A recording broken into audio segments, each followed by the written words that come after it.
예, 그러면 이번 시간에는 제2절 공범의 종속성과 공범의 처벌 근거에 대해서 좀 살펴보도록 하겠습니다.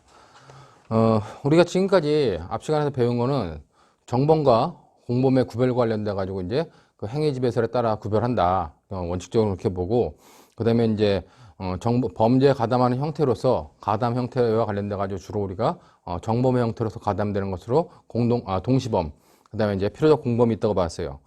자, 그럼 우리가 아직 이제 공범은 배우지 않았지만은 뒤에 이제 교사범이나 방조범을 우리가 공범이라고 해요. 자, 이제 쉽게 말하면 교사범이라고 하는 건 뭐냐면은, 자, 내가 원래 어떤 범죄할 마음이 없었어요. 범죄할 마음이 없었는데, 나한테 누군가가 자꾸 범죄를 하라고 꼬셔. 그래서 내가 범죄할 마음이 없었는데 범죄를 하게끔 만들어가지고 내가 범죄 행위를 했어요. 내가 직접 범죄 행위를 하면 난 뭐예요? 나는 정범이 되죠. 그 범죄 정범이 됩니다. 근데 저 옆에서 나한테 범죄를 하도록 시킨 사람, 원래 범죄할 마음이 없었는데 범죄할 마음을 생기게 해가지고 범죄 행위로 나가게 했을 때 저 옆에서 시킨 사람, 그 사람을 교사범이라고 하는 겁니다. 자, 그렇게 범죄할 마음이 없었던 나에게 범죄를 할 마음을 생기게 해가지고 범죄를 했다. 그럼 저 사람 나쁜 사람이죠. 그래서 공범을 처벌하는 거예요. 근데 방조범 또는 방조범 또는 종범이라는 건 뭐냐? 내가 원래 범죄할 마음이 있었어. 범죄를 해야지 이렇게 생각하고 있었는데 좀 두려워, 범죄를 하기가. 근데 저 어떤 사람이 옆에서 야, 범죄해, 괜찮아. 내가 뭐 적극적으로 도와줄게. 아니면 내가 뭐 심적으로 안정시켜줄게 해가지고 막 나한테 범죄할 마음을 강화시킨 경우, 그런 경우를 우리가 방조범이라 하는 겁니다. 그 사람도 역시 나쁜 사람이죠. 그렇게 교사범과 방조범을 우리가 공범이라 하는데, 기본적으로 이런 공범은 과연 나의 행위, 정범의 행위에 종속해서 성립하느냐, 아니면 지네들이 범죄하게끔 꼬신 거, 아니면 범죄할 마음을 강화시킨 거, 그 자체 가지고 처벌할 수 있느냐 하는 것이 바로 공범의 종속성과 관련된 얘기다. 그렇게 여러분들이 이해하면 될 것 같아요. 자, 그러기 때문에 거기 공범의 종속성 그래가지고 첫 번째 문단이 있는데, 기본적으로 아까 말했던 교사범이나 방조범은 당연히 뭐예요? 당연히 나라고 하는 정범을 전제로 해서만 성립할 수 있는 사람들이죠. 내가 없으면 저 사람도 성립하지 않아. 즉, 한 편의 영화에서 내가 범죄 영화의 주인공이야. 주인공이 없는 조연 엑스트라가 있어요? 없다는 거예요, 그거는. 그렇기 때문에 당연히 개념상으로는 뭐예요? 개념상으로나 논리적으로는 정범의 존재를 당연히 전제 삼고 있다는 겁니다. 그렇기 때문에 여기처럼, 거기 보는 것처럼 공범의 종속성이라고 쓴 거 맨 마지막 문장 보면, 이처럼 공범은 정범의 행위를 전제로 해야만 존재할 수 있다는 의미에서 공범 종속성을 논리적, 개념적 종속성이라 하는 겁니다. 근데 이제 문제는 당연히 나의 정범의 어떤 존재를 전제로 해서 공범이 있어요. 그건 우리가 개념적 종속성이라고 그래요. 근데 우리가 여기서 말하는 종속성은 그런 종속성이 아니에요.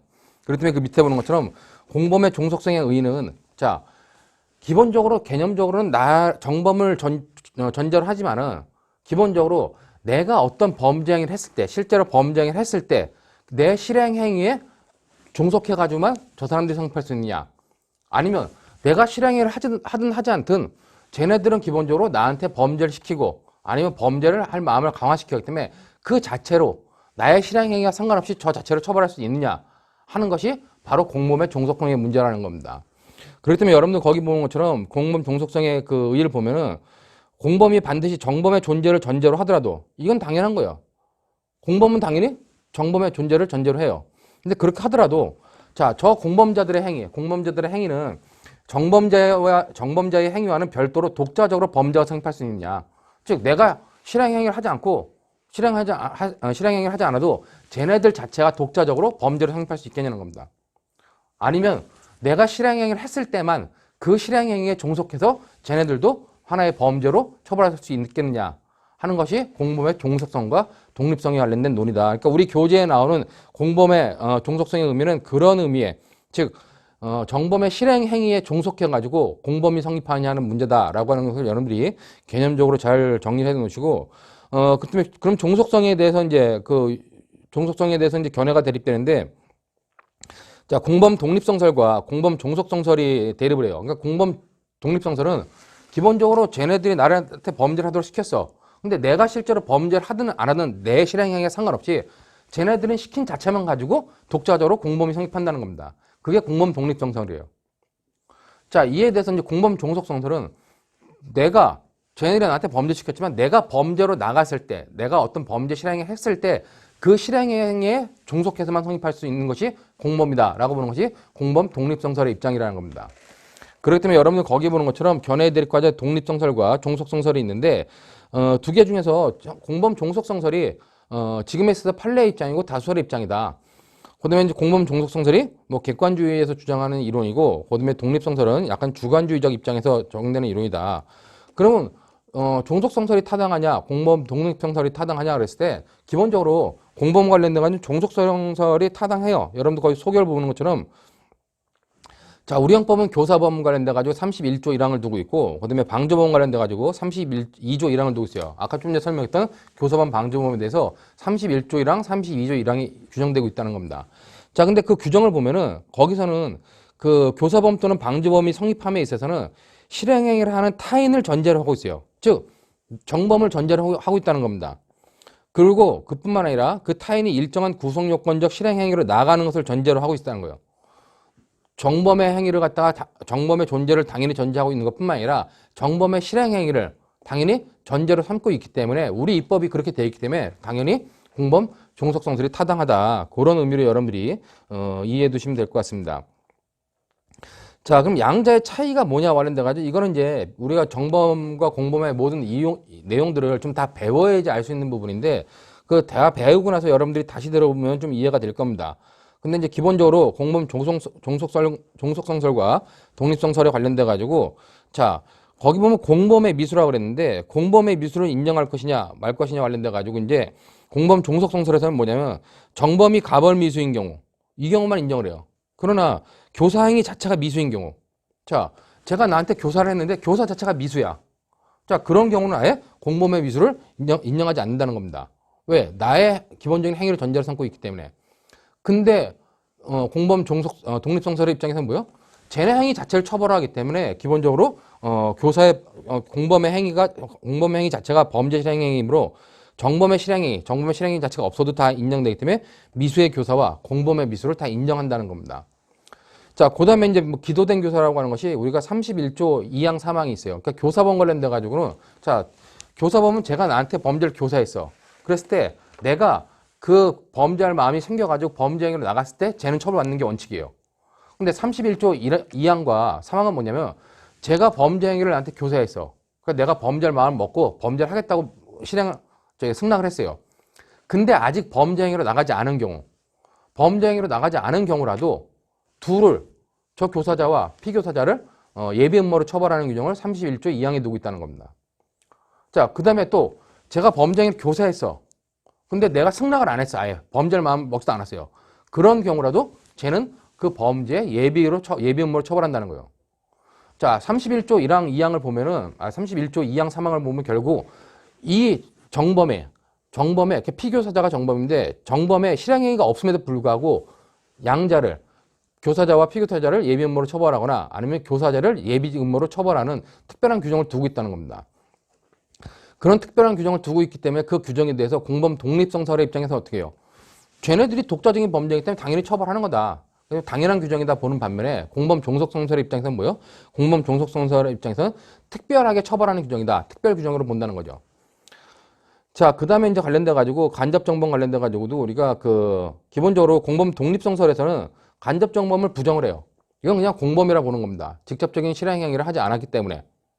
자, 이에 대해서 이제 간접정범을 공범 종속성설의 입장에서 보면은 정범이 하지 않거나 처벌되지 않는 경우에도 처벌되지 않는 경우에 공범도 처벌되지 않으므로 이용자를 처벌하기 위하여 간접정범의 개념을 인정하고 간접정범을 정범으로 보는 것이 공범 독립성설의 입장이라는 겁니다. 그 다음에 이제 공범과 신분이라 가지고 33조에 신분범에 관련된 규정이 있는데 이 공범 종속성설의 입장에서는 33조 본문이 원칙적 규정이다 이렇게 보는 반면에 공범 독립성설의 입장에서는 33조 단서가 원칙적 규정이다 이렇게 보고 있는데 이거는 여러분들이 나중에 공범과 신문을 다 보고 나서 듣고 나면은 이 부분에 다시 돌아와서 개별적으로 간접정범 설명 듣고 공범과 신문 다 설명 듣고 나서 교사범 방조범 다 설명 듣고 나서 다시 와서 이걸 들으면은 여러분들이 이해가 될 겁니다. 그렇기 때문에 그런 의미로 여러분들이 받으면 될 것 같습니다. 자, 그럼 결론적으로 공범은 종속해서 즉 정범의 실행행위에 종속해서 성립할 수밖에 없다는 거예요. 자, 그러면 이제 이와 관련돼 가지고 문제되는 게, 자, 그러면 우리가 공범은 종속해서 성립한다. 자, 이 공범 종속설의 입장에 의하면, 자, 그러면은 정범의 범죄 행위가 어느 정도로 성립했을 때 공범이 성립할 수 있느냐 하는 논의가 나올 수밖에 없다는 거예요. 공범 독립성설에서는 이런 게 필요 없죠. 그냥 각자 자기 범죄니까 처벌한다는 겁니다.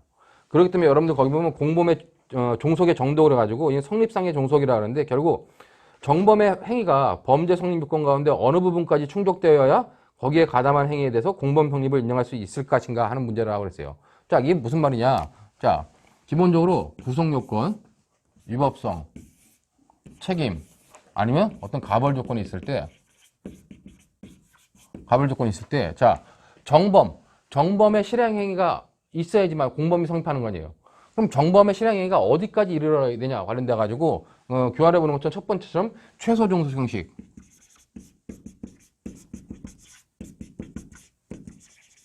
최소 종속 형식은 정범의 행위는 구성 요건에 해당하기만 하면 바로 공범이 그 구성 요건에 해당하는 행위에 종속해서 성립할 수 있다는 거 보는 거예요. 근데 정범의 행위가 구성 요건에 해당하지만 위법성이 조각돼 버렸어. 그럼 정범은 처벌받지 않는데도 공범을 처벌할 수 있다라고 보는 것이 최소 종속 형식입니다. 이에 대해서 이제 제한 종속 형식은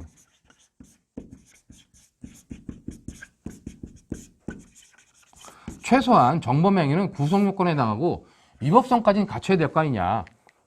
구성 요건에 해당하고 위법성까지 갖췄을 때 그 행위에 종속해서 공범이 성립할 수 있다라고 보는 것이 제한 종속 형식이고, 극단 종속 형식은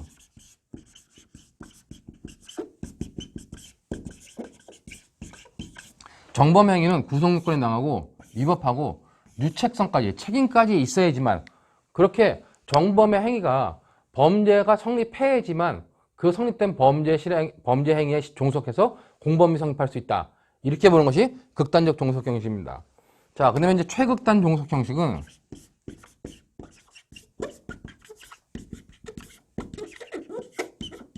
자, 가벌 조건이 있다면 구성 요건에 해당하고 위법하고 책임성뿐만 아니라 가벌 조건까지 다 갖췄을 때, 즉 정범행위가 처벌 가능할 때, 그 정범행위가 처벌 가능할 때 그 처벌 가능한 행위에 종속해서만 성립할 수 있다. 공범이라고 하는 건, 교사범 방조범이라는 건 그렇게 성립할 수 있다라고 보는 것이 최극단 종속 형식입니다.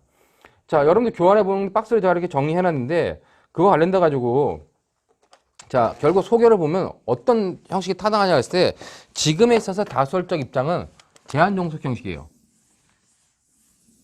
자, 제한 종속 형식은 기본적으로 책임은 개별화해야 된다. 정범의 책임과 공범의 책임은 정범의 행위에 공범이 종속해서 성립할 수 있지만 책임은 개별화해야 되기 때문에 기본적으로 책임까지 종속할 필요는 없다. 그렇기 때문에 이 견해, 뒤에 나오는 밑에 견해들은 타당하지 않다고 보는 겁니다. 그렇기 때문에 거기 보는 것처럼 소결 부분 네 가지 종속 형식 중 제한 종속 형식과 극단 종속 형식 중 어느 견해가 형법에 해당한 해석상 타당한가의 문제인데, 극단 종속 형식은 책임 개별화의 원칙에 반한다는 거예요. 왜 책임은 개별적으로 판단해야 된다 그랬으면서 이 공범에 있어서만큼은 공범의 책임을 갖다가 정범의 책임에 종속시키느냐. 그랬더니 이것이 들어가면 안 된다라고 판단해가지고 지금에 있어 다수결적 입장은 제한 종속 형식이다. 이렇게 보는 것이 타당하다는 겁니다. 그 관련돼가지고 여러분들 보면은 결국 각각의 종속 형식을 보면은 뭐 그 정도의 의미로 여러분들이 이해하면 될 것 같고, 자, 이와 관련돼가지고 이제 문제되는 것 중에 하나가, 그러면은 공범이 성립될 수 있는 거, 즉 공범이 성립될 수 있는 범위가 가장 큰 견해는 뭐예요? 즉 이 최소 종속 형식이 공범이 성립될 범위가 가장 크죠. 왜? 정범이 구성 요건에 해당하기만 하면 어떻게 해요? 공범은 성립하는 거야. 그렇기 때문에 지금 보면 이 파란색으로 있는 부분, 자, 이만큼이 바로 공범이 성립할 수 있는 범위고, 밑에 부분은 이만큼이다. 그다음에 밑에 부분은 이만큼이다. 밑에 아주 작다는 거죠. 즉, 이쪽 부분이 뭐다? 이 부분이 바로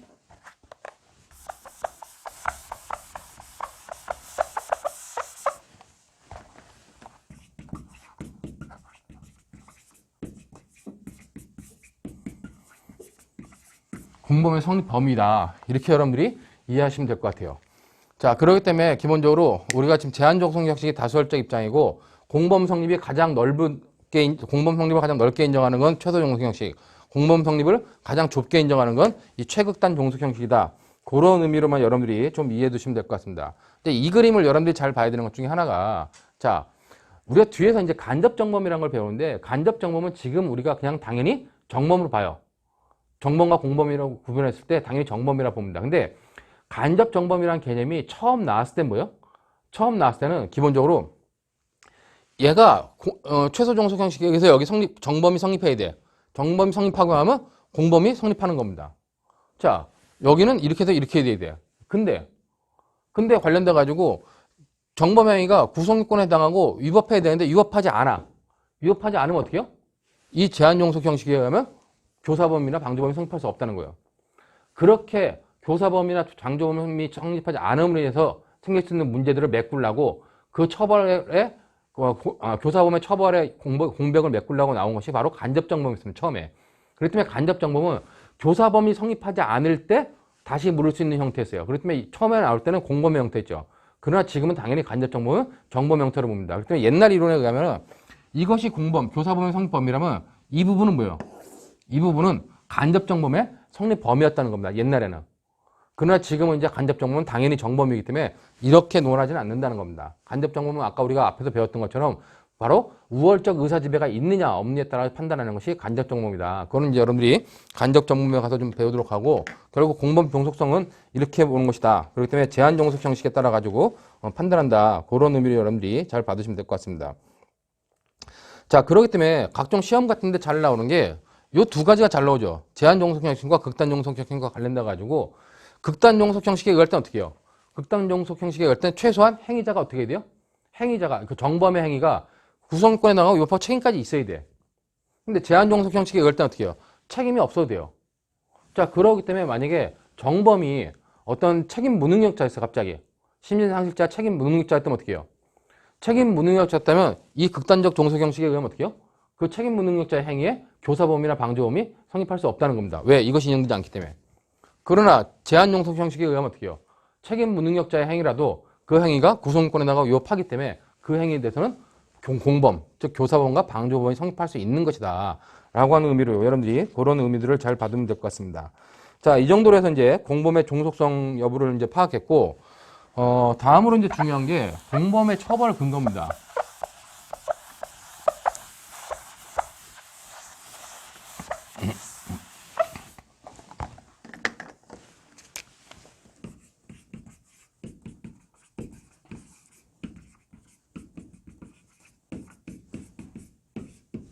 자, 우리가 지금 교사범, 방조범, 공범이라 했어요.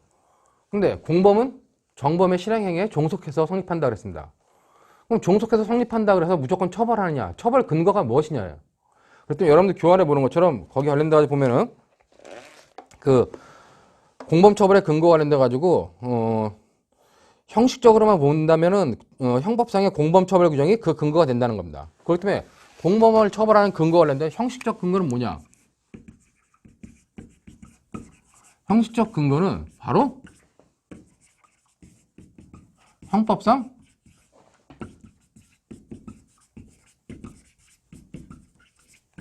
공범처벌 규정이라는 거예요. 우리 형법은 31조, 32조에서 처벌하고 있죠. 이렇게 형식적 근거는 갖춰져 있다는 겁니다.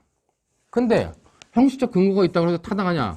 결국 실질적 근거는 뭐냐? 실질적 근거가 무엇이냐와 관련돼서 논의되는 것이 지금 우리 교환에 나오는 공범의 처벌 근거다. 자, 이와 관련된 크게 가담설과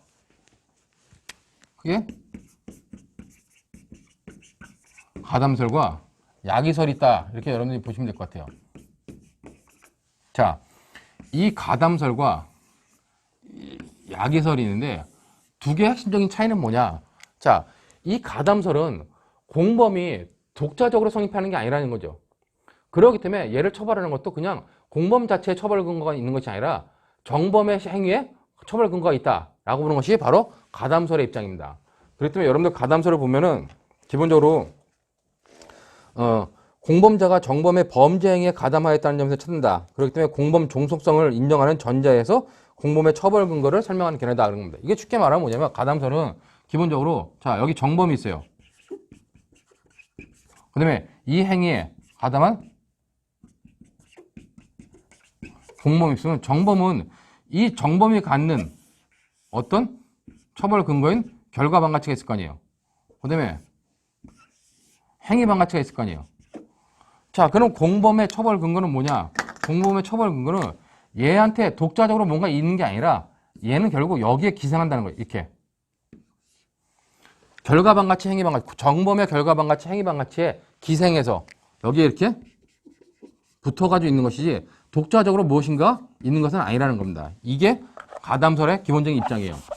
자, 그러면 이 가담설의 입장에 열 때, 자, 결국 공범은 당연히 종속해서 성립하니까 얘가 종속해서 이 정범행위의 실행행위 종속해서 성립하니까 정범의 실행행위가 갖는 결과 방가치, 행위 방가치에 여기 붙어가지고 처벌 근거를 삼는다. 실질적 처벌 근거다. 이렇게 보는 것이 가담설인데 가담설은 다시 여러분들 교환 보시는 것처럼 관련돼 가지고 그 뭐 책임 가담설, 불법 가담설 있죠. 그러니까 책임 가담설은 정범의 행위에 대해서 정범의 행위가 구성요건에 해당하고 위법하고 책임이 있을 때, 즉 책임에 가담하는 거다라고 판단하는 것이고 불법 가담설은 책임 개발화 원칙에 따라 가지고 뭐다? 그냥 기본적으로 구성요건에 해당하고 위법하다고 하는 불법에 가담하기 때문에 처벌하는 것이지 뭐 책임까지 가담할 필요가 없다고 보는 겁니다. 자, 이 가담설의 입장에 관련돼 가지고 책임 가담설은 결국 뭐겠어요? 아까 우리가 앞에서 봤던 공범 종속성 관련돼 가지고 극단적 종속 형식, 즉 정범 행위는 구성권에 해당하고 위법하고 유책할 때만 공범이 성립할 수 있다라고 하는 극단적 종속 형식에 의할 때는 책임 가담설을 취하는 거예요. 자, 왜냐면은 정범 행위는 뭐다? 정범 행위는 기본적으로 이걸 그림을 다시 그려볼까요? 크게 보면 이걸 구별해 가지고 자, 정범의 결과 방가치가 있고 그다음에 정범의 행위 방가치가 있어요. 행위 방가치가 있고 공범은 독자적으로 뭔가 처벌 근거가 있는 게 아니라 이 정범 처벌하고 있는 결과 방가치, 행위 방가치에 가담해가지고 처벌하는데 자, 이와 관련돼 가지고는 정범 행위는 구성요건 해당성, 위법성, 책임까지 갖췄을 때 자, 공범은 이런 불법에 구성권에 해당하고 위법한 불법에 가담하기 때문에 처벌하는 거다. 그것이 이제 불법 가담설이고 구성요건, 위법성, 책임까지 있을 때 거기에 책임에 가담하기 때문에 처벌하는 거다. 이렇게 보는 것이 책임 가담설의 입장이라는 겁니다. 그렇기 때문에 책임 가담설은 극단적 종속 형식에 의해서, 그다음에 이제 불법 가담설은 주로 이제 제한적 종속 형식에 맞춰서 수정한 견해예요. 이것이 이제 주로 우리가 알고 있는 가담설이다. 그렇게 여러분들이 이해하면 될 것 같습니다. 자, 이에 대해서 아니 공범을 처벌하는 거는 형식적 근거로서 처벌하겠지만은 얘한테 독자적인 처벌 근거도 없이 오로지 100% 이 정범의 처벌 근거에서만 여기에 관련돼 가지고 가담해서만 처벌하는 거냐? 그럼 얘는 독자 처벌 근거가 없다는 게 이게 말이 되느냐라고 하는 것이 가담설의 가장 큰 비판이에요. 그래서 나온 것이 이제 야기설입니다. 야기설은 기본적으로 뭐다? 야기설은 어떻게 보면 공범 독립성설의 입장에서 좀 주장됐던 건데 처음에 나왔던 야기설, 순수 야기설은 공범은 정범이 처벌되는 근거 이외에 공범이 처벌되는 독자적 근거가 따로 있다는 겁니다. 즉 이와 관련돼 가지고 야기설은 자 여기서 정범은 정범의 결과 방가치와 그다음에 정범의 행위 방가치가 있어서 얘는 처벌된다는 거예요. 자, 그럼 공범은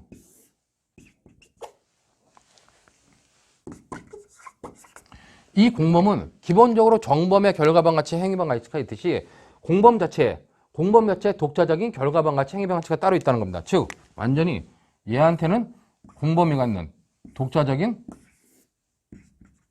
결과 방가치와 행위 방가치가 따로 있다는 거예요. 이게 야기설에서 말하는 순수 야기설입니다. 즉 순수 야기설은 정범을 처벌하는 건 정범 자체에 어떤 불법이 있는 거고 공범을 처벌하는 건 공범 자체에 처벌 근거로서 공범의 불법이 있기 때문에 처벌하는 것이라는 겁니다. 자, 근데 이 견해는 기본적으로 뭐예요? 이런 건 공범자의 고유의 독자적 불법 요소를 인정하는데 이렇게 순수 야기설에 의하면 어떡합니까? 이 순수 야기설에 의해서는 실제로 공범 독립성설을 취하지 않는 이상은 이 약설을 취할 수 없다는 겁니다. 자, 100% 완전히 얘는 독자적으로 뭐예요? 독자적으로 성립하는 거 독자적 불법이기 때문에 처벌하지만 이거는 순전히 공범 독립성설의 입장에서 주장될 수밖에 없다는 겁니다. 그렇기 때문에 순수 야기설에 대해서 이제 수정을 가한 것이 거기서 종속 야기설이에요. 자, 종속 야기설은 뭐냐? 기본적으로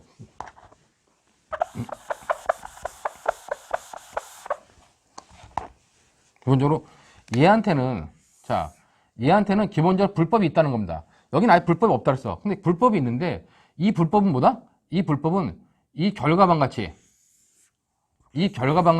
기울어져 있고 이 행위방가치에 기울어져 있는 거다. 자, 그렇기 때문에 여기 얘 행위방가치 이 결과방가치가 있는데 얘네는 독자적으로 뭐가 있는 게 아니에요. 아까 이렇게 일직선을 쓴 건 뭐예요? 독자적 처벌 근거가 있는데 얘네 대해서는 독자적으로 처벌 근거는 없이 오로지 얘네들에서 즉 이 정범의 결과방가치에 대해서 정범의 결과방가치와 공범의 결과방가치가 여기 보면 종속하는 거다. 그 다음에 이 공범의 행위방가치는 정범의 행위방가치에 종속하는 거다. 이렇게 파악하는 게 종속야기설의 입장이라는 겁니다. 자, 그렇다면 여기는 기본적으로 아무것도 없어. 아무것도. 나름대로 처벌 근거는 있긴 있는데 처벌 근거인데 독자적인 처벌 근거를 인정하지 않는다는 겁니다. 그렇기 때문에 여러분들 거기 보면 종속야기설 보면은 순수 야기설의 태도를 공범 종속성의 입장과 조화를 이룰수록 수정하는 견해다. 그랬습니다. 자, 그래가지고 이 견해는 특히 공범의 처벌 근거가 되는 정범의 범행을 야기 또는 촉진하는 점이 있다지만 이러한 공범의 행위는 독자적인 의미를 가지는 것이 아니라 정범의 실행행위와 연계되어서만 처벌되는 것이므로 공범의 불법은 필연적으로 정범의 불법에 종속적이다라고 설명한다는 겁니다. 자, 그렇기 때문에 이 견해에 따르면 공범의 독자적 불법이 없어도 공범을 처벌할 수 있다고 보는 거예요. 즉, 얘와 관련돼 가지고는 이런 불법이 얘는 아예 불법이 없는데 얘는 불법은 있다는 거예요. 결과방가치, 행위방가치라는 불법이 있는데 이 결과방가치, 행위방가치는 뭐다? 독자적으로 쓰는 것이 아니라 다 기울어져 가지고 이 정범의 결과방가치, 정범의 행위방가치에 공범의 결과방가치, 행위방가치가 종속해서 성립한다라고 보는 입장이라는 겁니다. 이게 종속야기설의 입장이에요. 자, 이에 대해서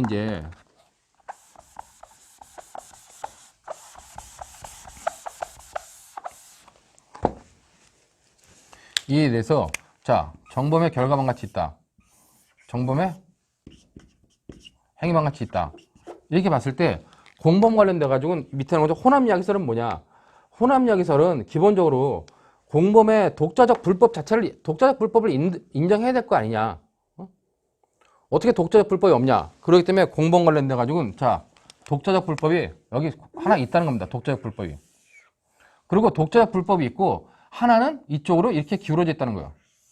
즉 얘는 독자적 불법을 가지고 있고 또 일부는 여기 종속해 있다. 이렇게 보는 것이 우리가 보는 호남야기설이라는 겁니다. 즉 호남야기설 중에서도 우리가 보면은 자, 이렇게 공범이 독자적으로 갖는 불법은 뭐냐? 이건 행위방가치라는 얘기예요. 이건 행위방가치고 이렇게 기울어져 있는 건 결국 결과방가치다. 종속되어 있는 거는 결과방가치다. 이렇게 보는 것이 여러분들 강의 교환에 나오는 공범의 독자적 불법은 공범의 행위방가치에서, 그다음에 공범의 종속적 불법은 정범행위의 결과방가치에서 설명하는 게 결과불법 종속설의 입장이 바로 이 입장이라는 겁니다. 자, 그 밑에 나오는 종속적 법익침해설은 공범의 독자적 불법은 행위방가치가 아니라 결과방가치에 있는 거고, 그다음에 행위방가치가 공범의 행위방가치에 이게 이제 결과방가치고, 그다음에 여기 행위방가치가 공범의 행위방가치에 종속하는 거다. 이렇게 보는 것이 밑에 보는 것처럼 종속적 법익침해설이에요. 자, 기본적으로 어느 견해가 논리적으로 타당하냐 그랬을 때는 기본적으로는 이 견해 지금 공범은 독자적인 행위방가치가 있는 거고 결과방가치는 정범한테 종속한다. 이렇게 보는 결과불법 종속설이 좀 더 타당하다는 겁니다. 왜냐면은 여러분들 거기 보는 것처럼 결어를 보시면 결어 마지막에 보면 그 세 번째 문단에 보시면 결과불법 종속설에 따르면은 형법 31조 2항 및 3항에 기소된 교사의 경우 공범의 불법 가운데 종속적 불법, 즉 결과방가치는 없고 그다음에 교사행위라는 공범의 독자적 불법, 즉 행위방가치만 있기 때문에 공범자를 예비음모로만 처벌하고 있음을 적절하게 설명할 수 있다는 거예요. 아까 제가 잠깐 설명했는데 자, 내가 정범이에요. 내가 교사범이에요. 자, 근데 얘가 범죄를 교사했는데 내가 승낙을 안 했어. 아니면 승낙을 했지만 실행행위를 하지 않았어요. 즉 31조 2항과 3항의 행위는 기본적으로 뭐냐? 기본적으로 내 정범의 행위가 정범인 내가 어떤 실행행위를 하지를 않은 상태에서 피교사자인 나와 교사자를 처벌하는데 예비음모로 처벌한다는 거예요. 그럼 처벌하는 근거가 뭐냐? 관련돼가지고 결국 정범은 기본적으로 실행행위가 없었다는 거예요. 자, 그러니까 기본적으로 제가 뭐예요? 쟤네들도 쟤네 행위 자체에 결과방가치가 없다는 겁니다. 그러나 쟤네가 나를 범죄시켰기 때문에 걔네들의 남는 행위만 가치는 남는다는 거죠. 그리고 결과만 가치는 없기 때문에 예비 음모로만 처벌할 수밖에 없다는 겁니다. 그렇기 때문에 그런 이유에서 우리가 이렇게 보는 이렇게 야기설 중에서도 호남 야기설 중에서도 결과 불법 종속설이 좀 더 타당할 수밖에 없다. 그런 의미로 여러분들이 좀 판단해 주시면 될 것 같습니다. 이게 옛날에는 공범의 처벌 근거 관련돼 가지고 가담설, 야기설 관련돼 가지고 뭐 교과서에 있는데 학생들이 거의 이해를 못 했어요. 지금도 뭐 그냥 설명 안 하고 넘어가는 강의들도 많은데 뭐 제가 이렇게 설명하면 여러분들이 충분히 이해될 겁니다. 그렇기 때문에 기본적으로 가담설은 공범 자체의 독자적인 불법을 인정하지 않는 거. 야기설은 공범 자체의 독자적 불법을 인정하는데 순수하게 인정되느냐, 독자적 불법을 인정하느냐, 완전히 종속적으로 인정하느냐, 아니면 한쪽은 독자적, 한쪽은 종속적이냐 이렇게 나누는 견해로 보면은 이 그림을 통해서 여러분들이 공범의 처벌 근거, 특히 실질적 처벌 근거가 무엇이냐를 쉽게 이해할 수 있으리라 봅니다. 이건 굉장히 어려운 부분이고 하기 때문에 여러분들이 뭐 다시 한번 들어서라도 반드시 이해하면 될 것 같아요. 물론 뭐 시험과 관련돼 가지고 아직까지 이런 부분에 대해서 뭐 객관식 시험이라든가 주관식 시험이 나온 경우는 없었는데 뭐 기본적으로 형법의 공범론을 그러니까 가담 형태론, 정범과 공범의 이론을 공부하려면 이 정도의 내용 정도는까지는 여러분들이 좀 공부를 해야 된다고 생각이 됩니다. 자, 그렇기 때문에 이 공범의 처벌 근거까지 설명을 했고, 실질적으로 이제 이렇게 해가지고 우리가 어떤 가담 형태론, 즉 정범과 공범 이론의 어떤 기초 이론이라고 할 수 있는 부분까지 다 마쳤어요. 원래 이제 공동정범까지 설명할까 그랬는데 시간상 공동정범을 설명하려면 또한 2-3시간 정도 더 가기 때문에 오늘 강의는 요 정도에서 마무리하고 다음 주 강의에서부터 다시 이제 우리가 개별적으로 공동정범, 간접정범 관련돼 가지고 뭐 설명을 하도록 하겠습니다. 예, 이번 주 강의는 여기서 마치도록 하겠습니다. 수고하셨습니다.